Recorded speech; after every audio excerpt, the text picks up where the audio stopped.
Welcome back to NBC Update channel. Today we will dive deep into the treacherous currents swirling through Salem, specifically the explosive events unraveling in days of our lives this Friday, December 5th. The atmosphere in Salem is thick with tension, betrayal, and the echoing silence of missing heirs, marking a pivotal turning point for the DiMera dynasty. Friday's episode promises not just drama, but a complete destabilization of the status quo as the legacy family faces threats from within and without. The DiMera crypt, a gathering of victims.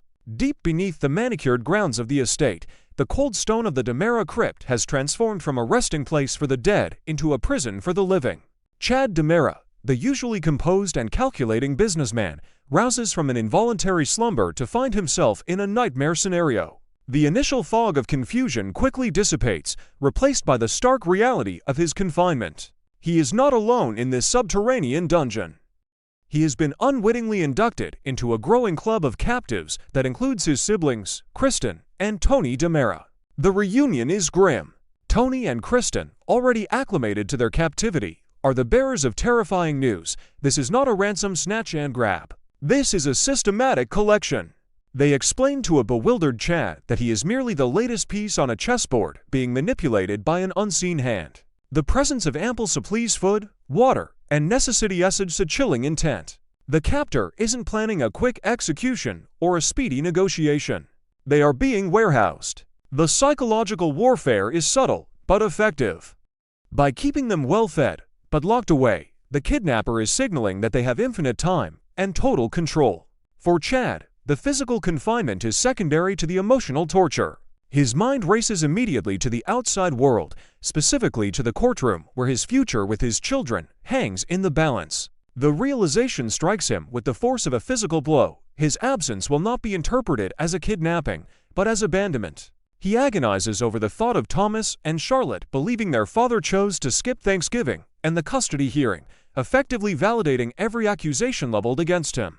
Furthermore, the pattern of abductions leads the trio to a terrifying hypothesis: they are likely not the last. The roster of potential victims is long, and Chad's fear spikes for Theo Carver, whose proximity to the family puts him directly in the crosshairs.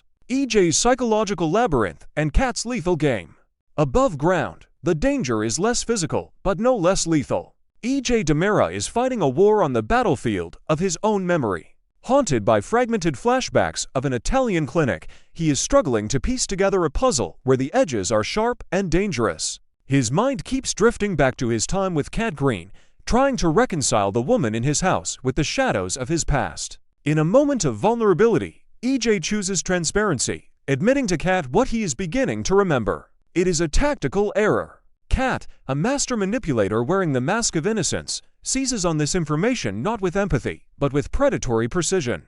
Feigning ignorance and surprise, she lulls EJ into a false sense of security. But viewers will see the steel behind her eyes.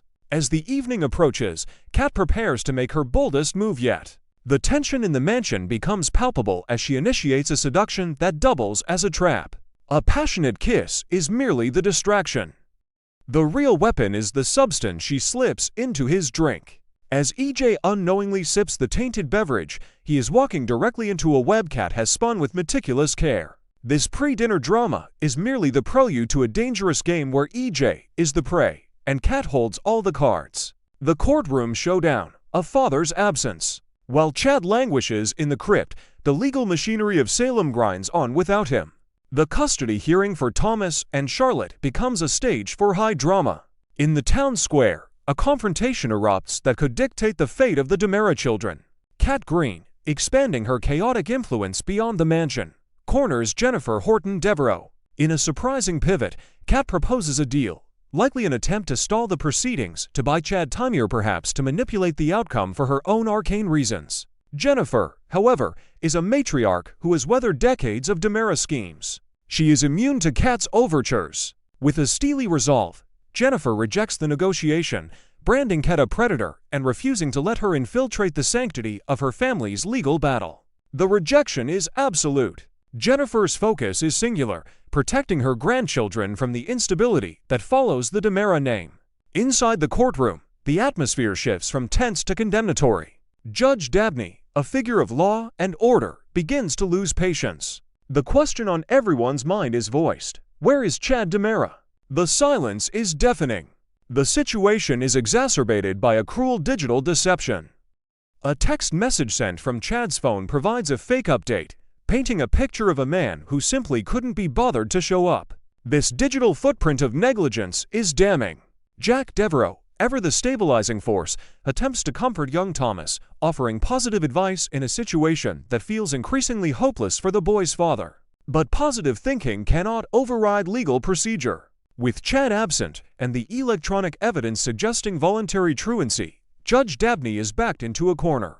The gavel is poised to fall in favor of stability. The likely outcome is a temporary, yet devastating, ruling, full custody of Thomas and Charlotte awarded to Jack and Jennifer. It is a victory for the Devereaux, but one born of a tragedy they do not yet understand.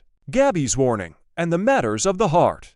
Amidst the kidnappings and court battles, Gabi Hernandez continues to navigate her own minefield of corporate sabotage and romantic entanglement. Sensing the rising tide of chaos engulfing the DiMeras, she seeks out Theo Carver. Her warning is sharp and urgent: stay away from the DiMera madness. While framed as concern for his safety, Gabi's motives are characteristically multi-layered. She needs to ensure Theo remains a reliable ally in her cover-up of the Titan-DiMera merger sabotage. A distracted or kidnapped Theo is a liability she cannot afford. However, Gabi's calculating exterior is beginning to crack under the pressure of genuine emotion.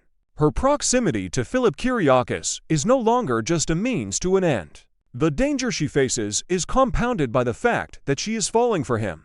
This burgeoning romance threatens to derail her schemes, as love often makes one careless. As she warns Theo to guard his safety, she fails to guard her own heart, walking a razor's edge where one slip could cost her both her corporate ambitions and the man she is beginning to love. Friday's episode serves as a masterclass in escalating tension.